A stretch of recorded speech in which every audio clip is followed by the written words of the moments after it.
श्रीहरये नमः श्रीहरये नमः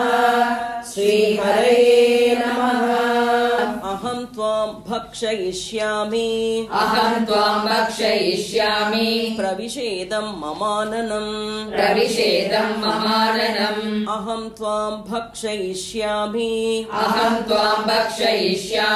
प्रविशेदं ममाननम्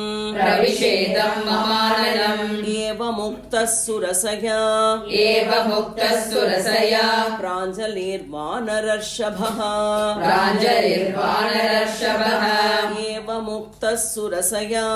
एवमुक्तः सुरसया प्राञ्जलिर्वानरर्षभः अहं त्वां भक्षयिष्यामि प्रविशेदं ममाननम् एवमुक्तः सुरसया प्राञ्जलिर्वानरर्षभः। प्रहृष्टवदन श्रीमान् सुरसां वाक्यमब्रवीत् प्रहृष्टवदन श्रीमान् सुरसां वाक्यमब्रवीत् रामो दाशरथि श्रीमान् प्रविष्टो दण्डकावनम्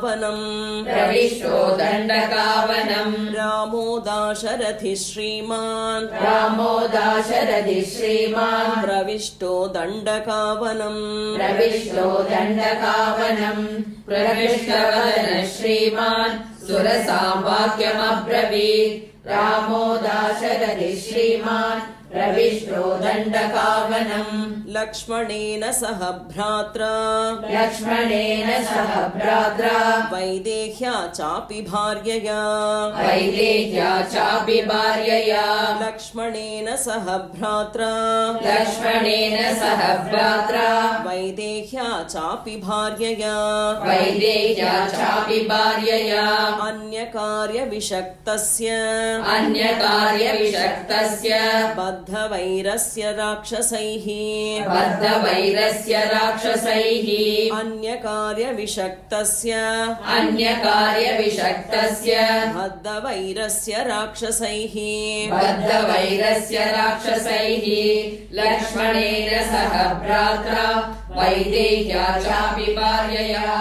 अन्यकार्यविषक्तस्य बद्धवैरस्य राक्षसैः तस्य सीता हृता भार्या रावणेन यशस्विनी तस्य सीता हृता भार्या रावणेन यशस्विनी तस्या सकाशं दूतोऽहम् गमिष्ये रामशासनात् तस्या सकाशं दूतोऽहम् गमिष्ये रामशासनात्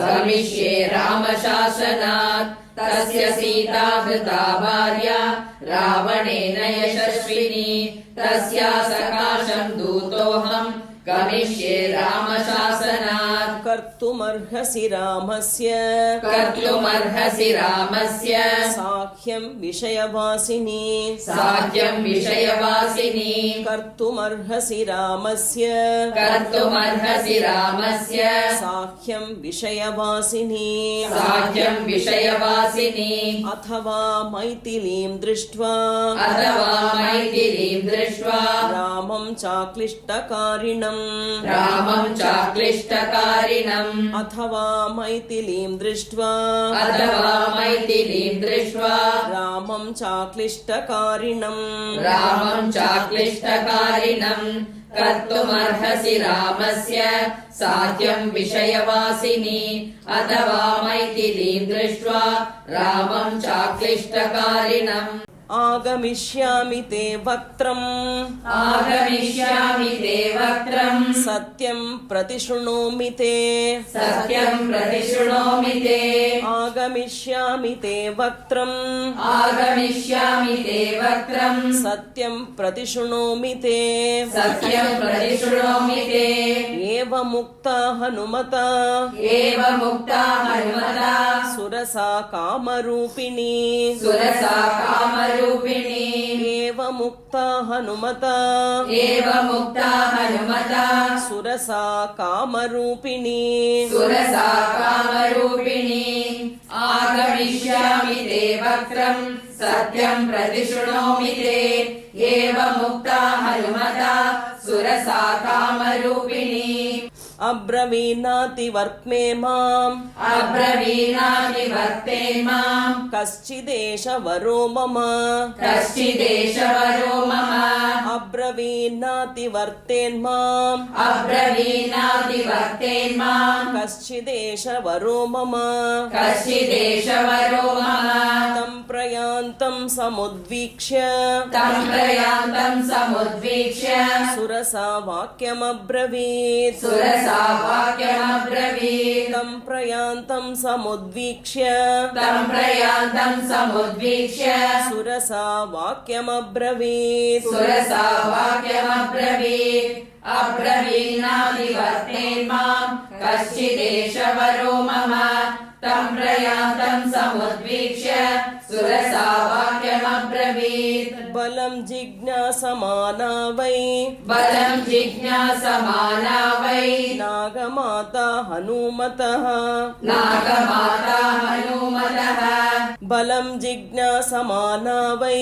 बलम् जिज्ञासमाना वै नागमाता हनुमतः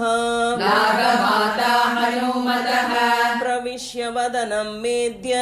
प्रविश्य वदनम् मेद्य गन्तव्यं वानरोत्तम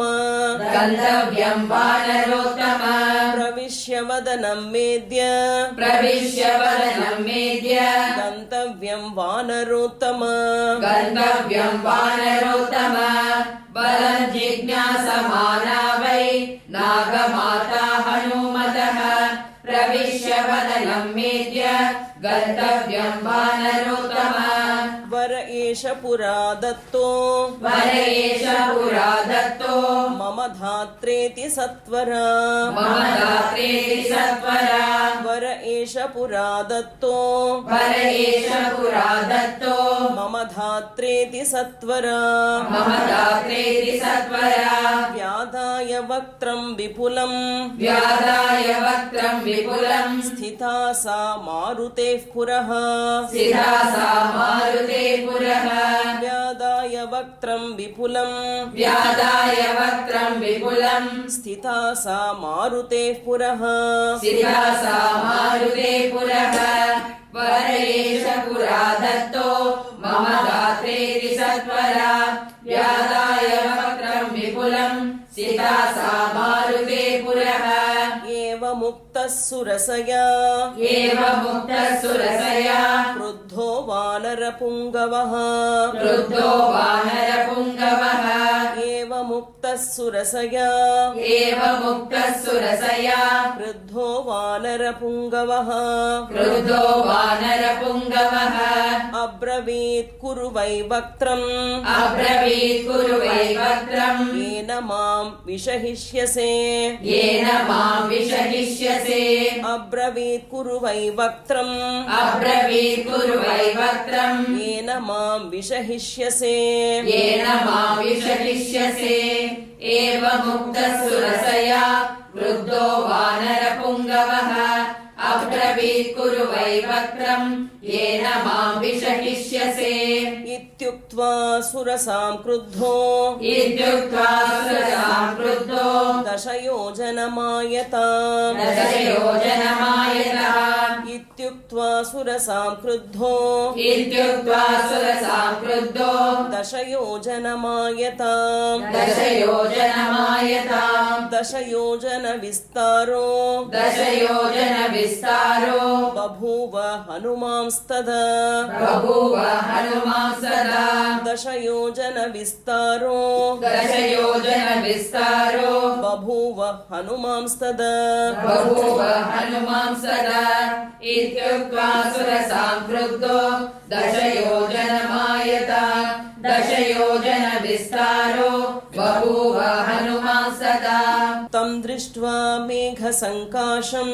तं दृष्ट्वा मेघसङ्काशम् दशयोजनमायतम् दशयोजनमायतम् तं दृष्ट्वा मेघसङ्काशम् तं दृष्ट्वा मेघसङ्काशम् दशयोजनमायतम् दशयोजनमायतम् चकार सुरसाप्यास्यम् चकार सुरसाप्यास्यम् विंशद्योजनमायतम्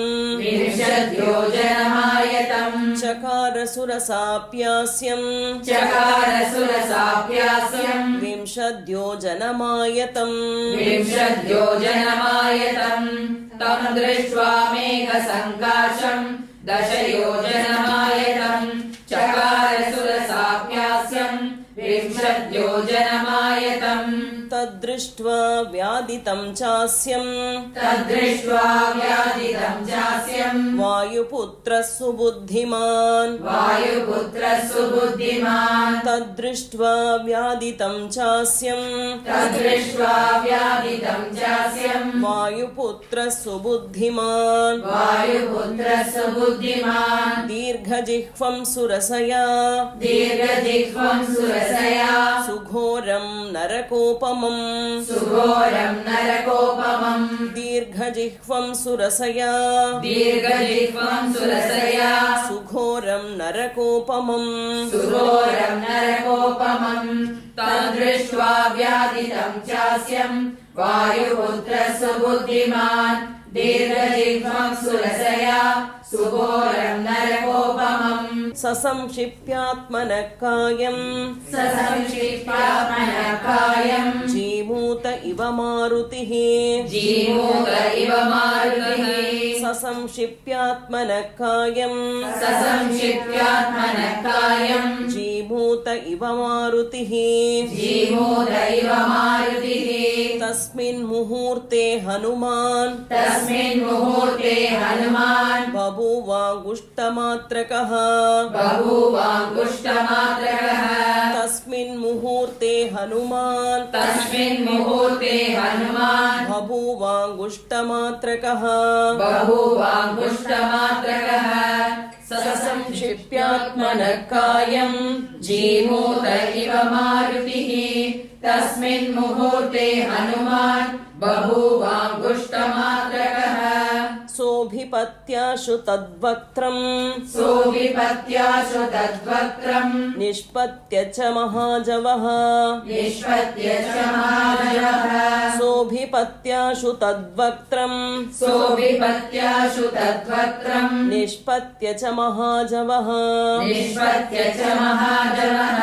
अन्तरिक्षे स्थितः श्रीमान् अन्तरिक्षे स्थितः श्रीमान् इदं वचनमब्रवीत् इदं वचनमब्रवीत् अन्तरिक्षे स्थितः श्रीमान् अन्तरिक्षे स्थितः श्रीमान् इदं वचनमब्रवीत् इदं वचनमब्रवीत् सोऽभिपत्याशु तद्वक्त्रम् निष्पत्य च महाजवः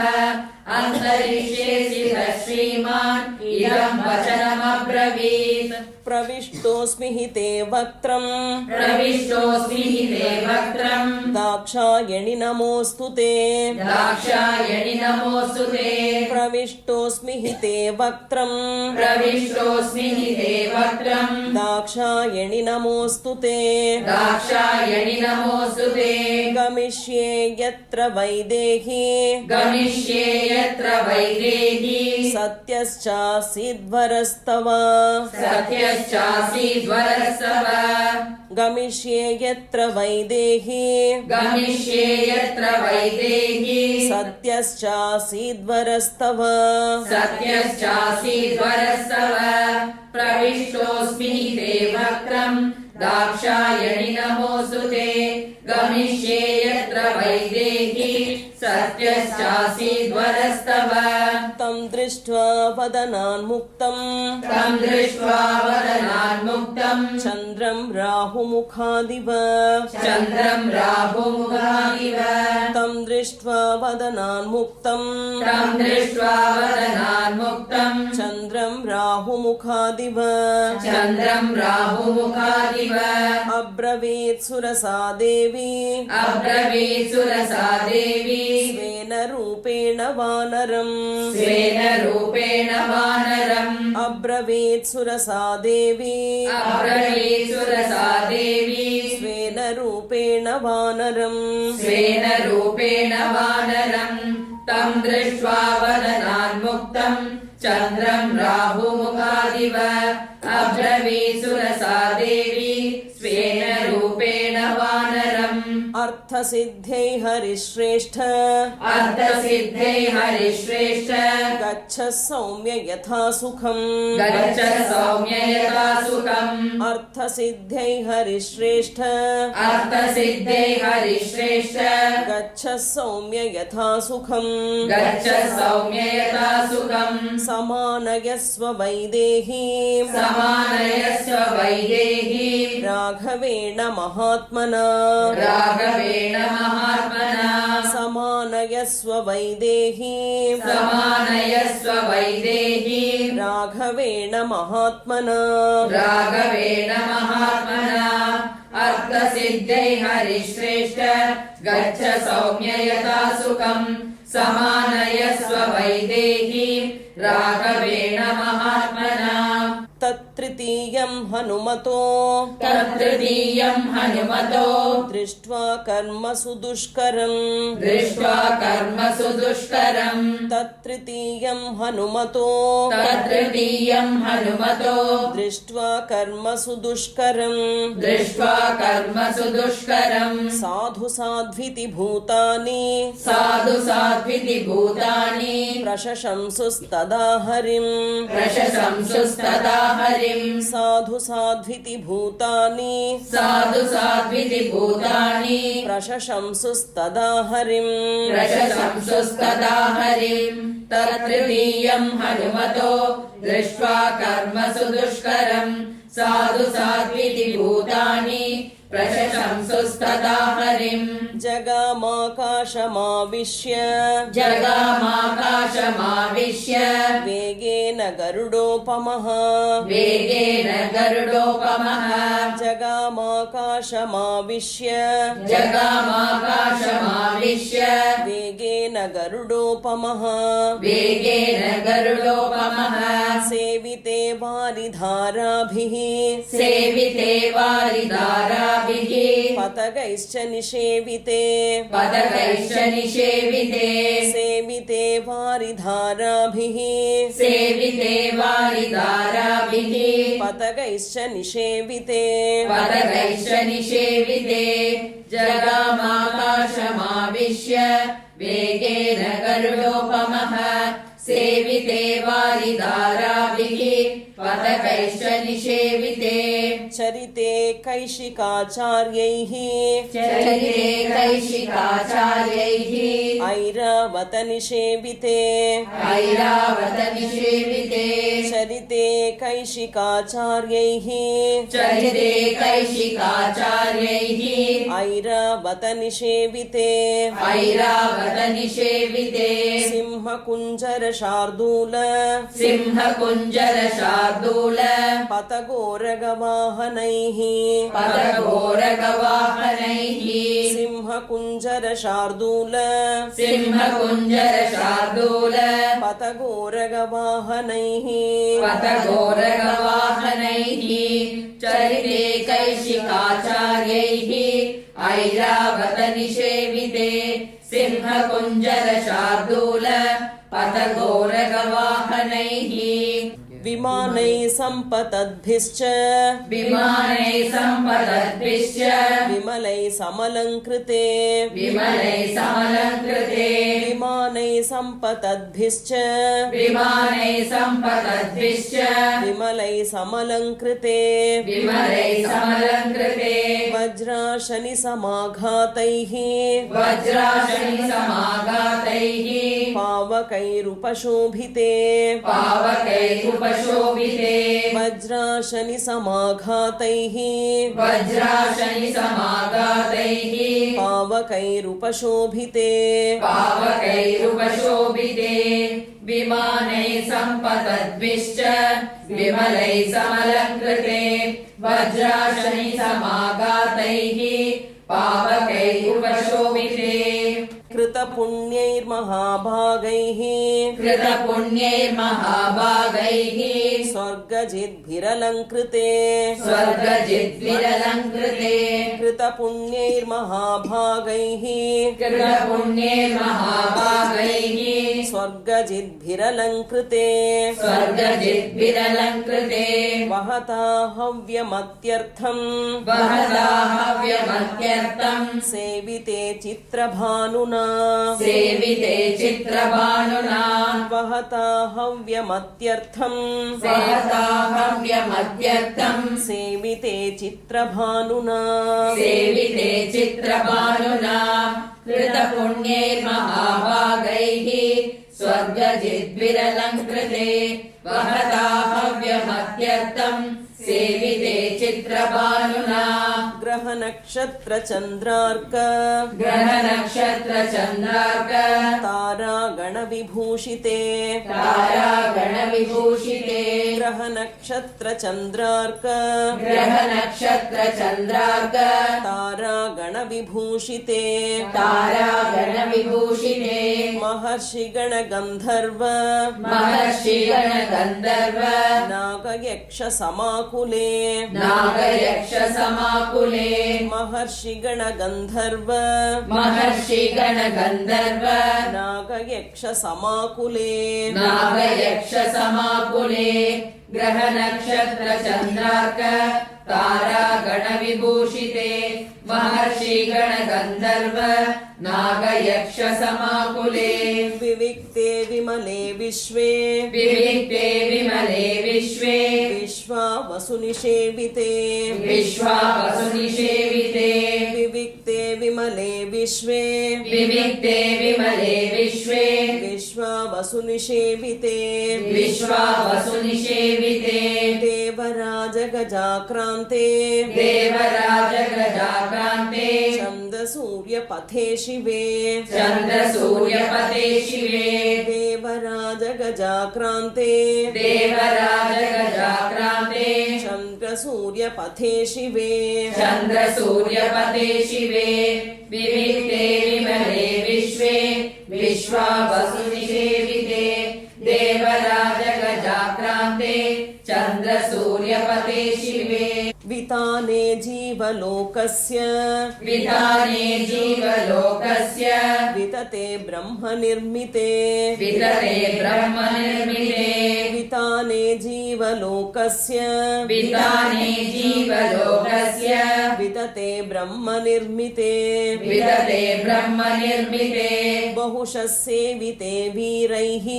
बहुशः सेविते वीरैः विद्याधरगणैर्वरैः विद्याधरगणैर्वरैः बहुशः सेविते वीरैः बहुशः सेविते वीरैः विद्याधरगणैर्वरैः विद्याधरगणैर्वरैः विताने जीवलोकस्य वितते ब्रह्मनिर्मिते बहुशः सेविते वीरैः विद्याधरगणैर्वरैः जगाम जगामवायुमार्गे च जगामवायुमार्गे च गरुत्मानिव मारुतिः गरुत्मानिव मारुतिः जगामवायुमार्गे च जगामवायुमार्गे च गरुत्मानिव मारुतिः गरुत्मानिव मारुतिः हनुमान् मेघजालानि हनुमान् मेघजालानि प्रकर्षन् मारुतो यथा प्रकर्षन् मारुतो यथा हनुमान् मेघजालानि हनुमान् मेघजालानि प्रकर्षन् मारुतो यथा प्रकर्षन् मारुतो यथा जगामवायुमार्गे च गरुत्मानिव मारुतिः हनुमान् मेघजालानि प्रकर्षन् मारुतो यथा कालागरुसवर्णानि कालागरुसवर्णानि रक्तपीतसितानि च रक्तपीतसितानि च कालागरुसवर्णानि कालागरुसवर्णानि रक्तपीतसितानि च रक्तपीतसितानि च कपिना कृष्यमाणानि कपिना कृष्यमाणानि महाभ्राणी चकाशिरे महाभ्राणी चकाशिरे कपिना कृष्यमाणानि कपिना कृष्यमाणानि महाभ्राणी चकाशिरे महाभ्राणी चकाशिरे कालागरुसवर्णानि रक्तपीतसितानि च कपिना कृष्यमाणानि महाभ्राणी चकाशिरे प्रविशन्नभ्रजालानि प्रविशन्नभ्रजालानि निष्पतंश्च पुनः पुनः निष्पतंश्च पुनः पुनः प्रविशन्नभ्रजालानि प्रविशन्नभ्रजालानि निष्पतंश्च पुनः पुनः निष्पतंश्च पुनः पुनः प्रवृषीन्दुरिवा भाति प्रावृषीन्दुरिवा भाति निष्पतन् प्रविशंस्तदा निष्पतन् प्रविशंसदा प्रवृषीन्दुरिवा भाति प्रावृषीन्दुरिवा भाति निष्पतन् प्रविशंस्तदा निष्पतन् प्रविशंसदा प्रविशन्नभ्रजालानि निष्पतंश्च पुनः पुनः प्रावृषीन्दुरिवा भाति निष्पतन् प्रविशंसदा प्रदृश्यमानः सर्वत्र प्रदृश्यमानः सर्वत्र हनुमान् मारुतात्मजः हनुमान् मारुतात्मजः प्रदृश्यमानः सर्वत्र प्रदृश्यमानः सर्वत्र हनुमान् मारुतात्मजः हनुमान् मारुतात्मजः भेजेम्बरं निरालम्बम् वेजेम्बरं निरालम्बम् लम्बपक्ष्म इवाद्रिराट् लम्बपक्ष इवादिराट् भेजेम्बरं निरालम्बम् वेजेम्बरं निरालम्बम् लम्बपक्ष इवाद्रिराट् लम्बपक्ष इवादिराट् भेजेम्बरं निरालम्बम् वेजेम्बरं निरालम्बम् लम्बपक्ष इवाद्रिराट् लम्बपक्ष इवादिराट् प्रदृश्यमान सर्वत्र हनुमान् मारुतात्मजः वेजेम्बरं निरालम्बम् लम्बपक्ष इवादिराट्